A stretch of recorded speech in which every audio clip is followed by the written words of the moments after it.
Hello students, आपका ई board classes में स्वागत है। आज हम अपने न्यूमेरिकल्स का अगला भाग शुरू करने जा रहे हैं। कल मैंने आपको 2 न्यूमेरिकल कराए थे, आज हम उसी में अपनी अगली सीरीज बढ़ा रहे हैं। जैसे कि क्वेश्चन नंबर 1 है, एक प्रथम कोटि की अभिक्रिया का 50%, ये 50 है, 50% 10 मिनट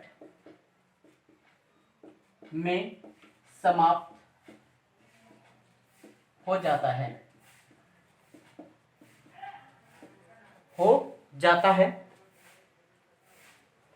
इस अभिक्रिया का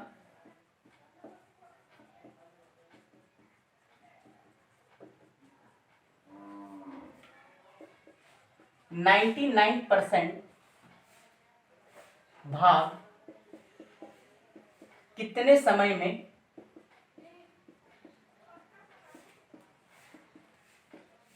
पूर्ण होगा। तो ये हमारा क्वेश्चन है और इसे हमें सॉल्व करना है। क्वेश्चन क्या है, एक बार दोबारा से पढ़िए।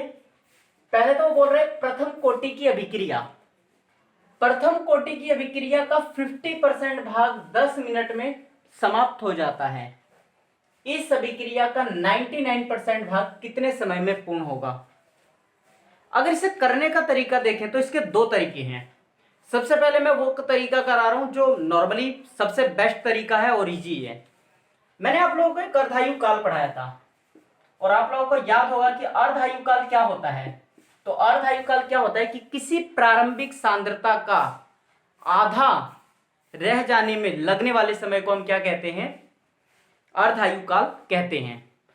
अब प्रारंभिक सांद्रता का आधा, क्योंकि ये कह रहा है कि 50% पूर्ण होने में 10 मिनट लगता है। मैंने बताया था कि अगर हम परसेंटेज में देखें तो मैक्सिमम कितना होता है, जो मैक्सिमम परसेंटेज होता है 100, और 100 का ये कितना बोल रहा है, 100% का कितना हो गया 50%, यानी कि कंसंट्रेशन तो आधी हो रही है ना। और अगर कंसंट्रेशन आधी हो रही है तो आधी होने में जो टाइम लगेगा उस टाइम को हम क्या कहेंगे, अर्धायु काल कहेंगे। यानी कि इस 50% का क्या अर्थ है, इस 50% सांद्रता के 10 मिनट में समाप्त होने का अर्थ है कि अर्धायु काल कितना दिया हुआ है हमें, अर्धायु काल टी हाफ बराबर 10 मिनट दिया हुआ है। और आप जानते हो कि प्रथम कोटि अभिक्रिया के लिए जो अर्धायु काल होता है वो टी हाफ इक्वल टू होता है 0.693 अपॉन के। इसकी हेल्प से हम किसका मान निकाल लेंगे, के का निकाल लेंगे। तो के इक्वल टू हो जाएगा 0.693 अपॉन के की जगह क्या आ जाएगा, टी हाफ यहाँ पे। और इसकी वैल्यू कितनी दी हुई है अब, तो के equal to 0.693 upon T half की वैल्यू 10। और जब इसी को आप ऊपर ले जाओगे तो आप ज्यादा सॉल्व मत करो इसे, के इक्वल टू क्या हो जाएगा 0.693 इंटू 10 की पावर -1। इसे यहीं पे रोक दीजिए फिलहाल, क्लियर। अब किसी अभिक्रिया के लिए जो वेग स्थिरांक होता है वो पूरी अभिक्रिया के लिए सेम होता है। यानी कि अगर हम एक बार वेग स्थिरांक का मान कुछ भी फाइंड कर लें तो उस पूरी अभिक्रिया में, चाहे वो फिर ये कहे कि 99% भाग पूरा होने में कितना समय लगता है या 90% होने में कितना लगता है, 85%, 80%, वो कोई भी कंसंट्रेशन दे कि इसके पूर्ण होने में कितना समय लगता है, हमने जो के का मान निकाला है ये के का मान हमेशा अब इक्वल रहेगा। अब हम इसी के का मान रखेंगे। अब चूंकि सेकंड हमें करना है, सेकंड पार्ट इसका, और सेकंड पार्ट में ये बोल रहा है कि इस अभिक्रिया का 99% कितने समय में पूर्ण हो जाएगा। तो ये देखो कि प्रारंभिक सांद्रता ये कितनी हो जाएगी, प्रारंभिक सांद्रता ये अभी मैंने बताया कि जो सांद्रता अगर परसेंटेज में है तो प्रारंभिक मैक्सिमम कितनी होगी 100। ये क्या है हमारा ए एक्स बराबर कितना 99% कह रहा है, पूर्ण कितने समय में हो जाएगी, तो 99% तो निकल जाए, तो ये कितना हो जाएगा a minus x equal to 1%। तो अब हम आगे जाएंगे तो क्या रखेंगे, k equal to 2.303 upon T log a upon a minus x. क्योंकि हमारे पास k की वैल्यू पहले से ही है तो k की वैल्यू रख लो आप। k की वैल्यू क्या हो जाएगी 0.693 इंटू 10 की power minus 1 equal to 2.303 upon T log 100 अपॉन 1। और अगर आप इसे सॉल्व करें, मैं इसे मिटा रहा हूं जरा, क्योंकि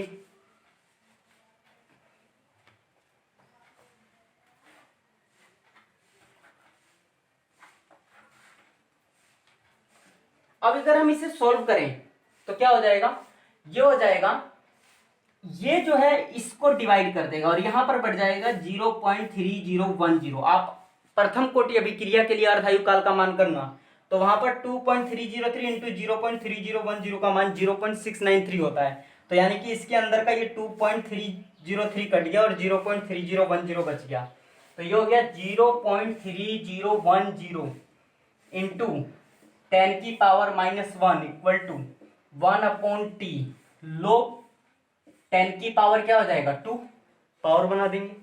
आगे चलते हैं, t इक्वल टू 1 अपॉन, ये नीचे आ जाएगा 0.3010 इंटू 10 की पावर माइनस 1 और ये हो जाएगा 2 log 10, ये ऊपर चला जाएगा तो t equal to 10 upon 0.3010 into 2 और log 10 की वैल्यू होती है 1, क्योंकि log 10 इक्वल टू होता है 1।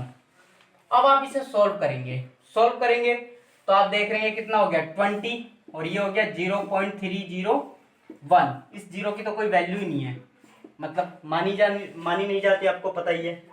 आगे हम चलेंगे, इसका पॉइंट हटाओ तो ऊपर आ जाएगा, इस पॉइंट को हटाने के बाद 1 2 3 1 2 3 और इसे आप डिवाइड करोगे तो ये हो जाएगा 20,000 हो गया और ऊपर 301। तो मैं इसे ज्यादा सॉल्व करने में टाइम बर्बाद नहीं करेंगे, हम अपना अगला क्वेश्चन करेंगे।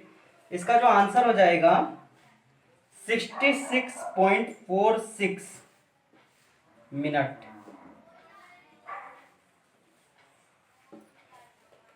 ठीक है,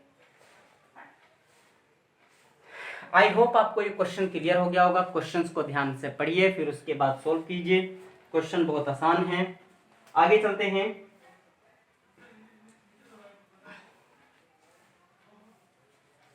नेक्स्ट क्वेश्चन को आप करेंगे। बहुत ही इजी क्वेश्चन है, सेम उस पे है। ये वाला ज्यादा डेंजर क्वेश्चन था, ये मैंने करा दिया। अगला क्वेश्चन है, एक प्रथम कोटि की अभिक्रिया का अर्ध आयु काल 60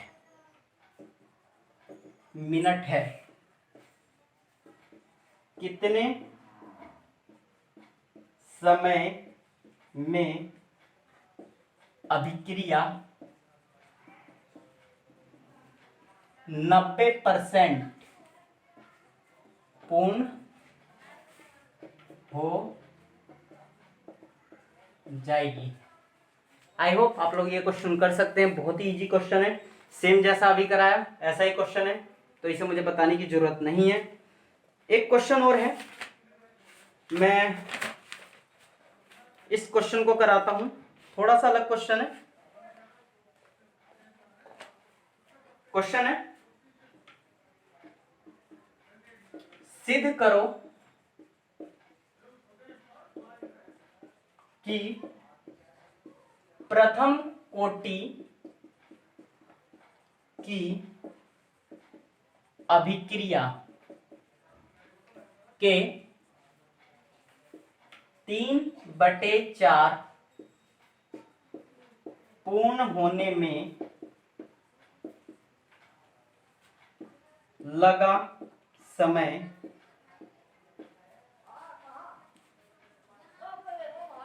अर्ध क्रिया को पूर्ण करने में लगे समय का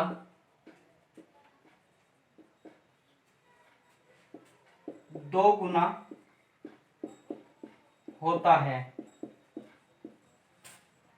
क्लियर? ये कह रहा है सिद्ध करो कि प्रथम कोटि की अभिक्रिया के 3/4 पूर्ण होने में लगा समय अर्ध क्रिया को पूर्ण करने में लगे समय का 2 गुना होता है। जब भी ये 3/4 टाइप आए, 1/2, 2/3, 3/4, 5/6, 10/2, इस टाइप का कुछ भी आए तो इसका मतलब होता है कि ये भाग बोल रहा है। 3/4 अगर भाग बोल दूं, इस टाइप का कुछ क्वेश्चन हो गया। अब ये 3/4 भाग है, लेकिन भाग कितना होता है? जैसे मैं कहूं इस मार्कर का 3/4 भाग, तो इस पूरे मार्कर को कितना बोलेंगे? तो इस पूरे मार्कर को हम बोलेंगे 1 भाग, और 1 भाग का कितना? 3/4 हो गया। तो बचेगा कितना? 1 में से 3/4 हम हटा देंगे तो 1/4 बचेगा। क्लियर हुआ? ये आपको कॉन्सेप्ट क्लियर होना चाहिए। यानी कि 1 जो है ये हमारी प्रारंभिक सांद्रता है, जो ये 1 भाग है ये हमारी प्रारंभिक सांद्रता है, और ये जो 1/4 है ये हमारी साम्य सांद्रता है। तो ये आप लोग ध्यान रखना कि जब भी भाग की बात हो तो भाग में हम मैक्सिमम कितना लेते हैं? 1, और वो 1 ही क्या बन जाएगी? उसकी प्रारंभिक सांद्रता। और जब परसेंटेज हो तो परसेंटेज में हम कितना लेते हैं? 100। अब इस क्वेश्चन को सॉल्व करना है। हमारे पास स्पेस की थोड़ी कमी हो गई है, करते हैं सॉल्व। वो कह रहा है सिद्ध करो कि प्रथम कोटि की अभिक्रिया के 3/4 भाग को पूर्ण होने में लगा समय अर्ध क्रिया को पूर्ण करने में लगे समय का 2 गुना होता है। हम पहला भाग सोल्व करते हैं। अगर हम फर्स्ट भाग देखें तो प्रथम कोटि अभिक्रिया के लिए इसके हिसाब से प्रारंभिक सांद्रता कितनी हो जाएगी? मैंने जस्ट अभी बताया ए इक्वल टू हो जाएगी आपकी 1। साम्य सांद्रता कितनी हो जाएगी? a माइनस एक्स, तो 1 minus 3/4 equal to 1/4।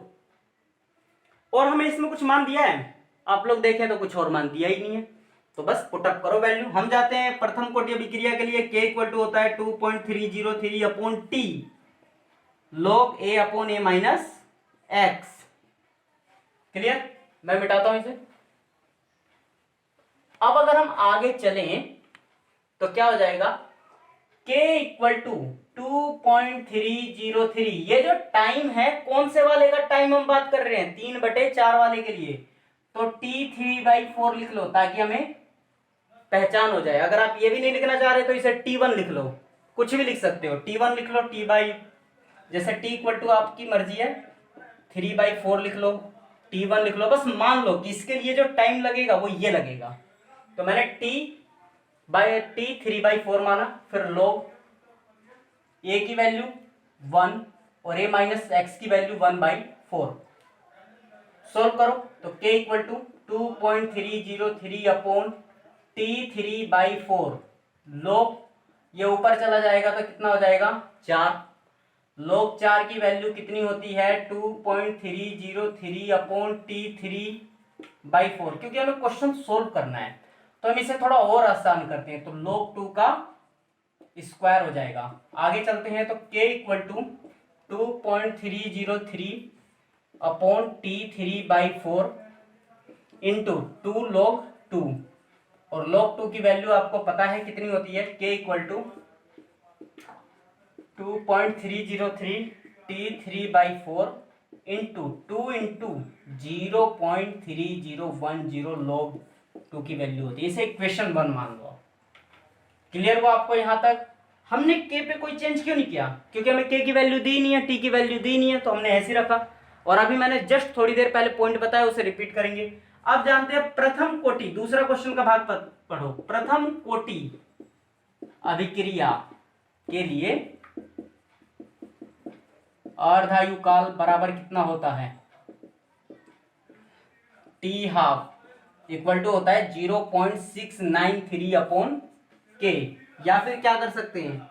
k equal to 0.693 693 upon T half, यही होगा, और कुछ तो दिया ही नहीं है।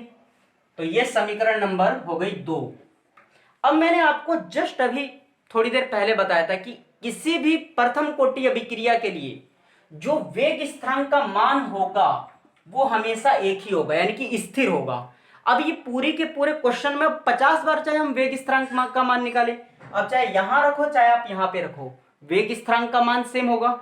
इसका मतलब ये हमारे लिए ट्रैप था। अगर आपको ये कॉन्सेप्ट नहीं पता तो आप क्वेश्चन गलत करोगे, इसलिए ये पता होना चाहिए। चूंकि इन दोनों में इस k का मान अब चाहे तुम 10 मान लो तो इसका भी 10 हो जाएगा, इसे चाहे तुम x मानो तो ये भी कितना हो जाएगा, x हो जाएगा। तो ये दोनों इक्वल है आपस में, तो अब हम क्या करें, तो फिर आपको पता है समीकरण 1 व 2 से क्या करें, बराबर कर दो, दोनों वैल्यू बराबर है तो एक दूसरे की बराबर हो गई।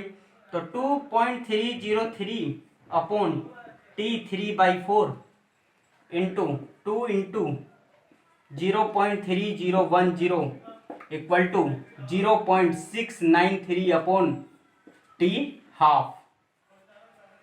अब अगर आप इसे सॉल्व करोगे तो थोड़ा और सॉल्व करते हैं, सॉल्व इसे मत करो, इन दोनों को करो। इन दोनों की जो मल्टीप्लाई होती है वो 0.693 के बराबर होती है, यानी कि ये और ये आपस में 3 कट जाएंगे, क्योंकि इसकी वैल्यू कितनी आएगी 0.693।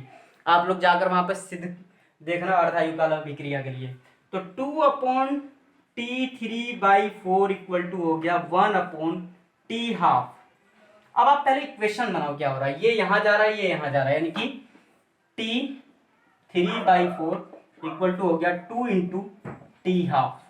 अब क्वेश्चन क्या था जरा देखो, मैं तो भूल गया। तो क्वेश्चन था कि सिद्ध करो कि प्रथम कोटि की अभिक्रिया के 3/4 पूर्ण होने में लगा समय, यानी कि इसके पूर्ण होने में लगा समय अर्ध क्रिया को पूर्ण करने में लगे समय का 2 गुना होता है। प्रूफ हो गया, इसमें जो टाइम लगेगा उसका क्या है, ये 2 गुना है, और यही हमें प्रूफ करना था। तो ये आज हमारे टोटल 3 क्वेश्चन थे, एक क्वेश्चन मैंने आपको दिया है, आंसर बताएं प्लीज। अगर आपको ये वीडियो पसंद आए तो लाइक शेयर कमेंट जरूर करें। धन्यवाद।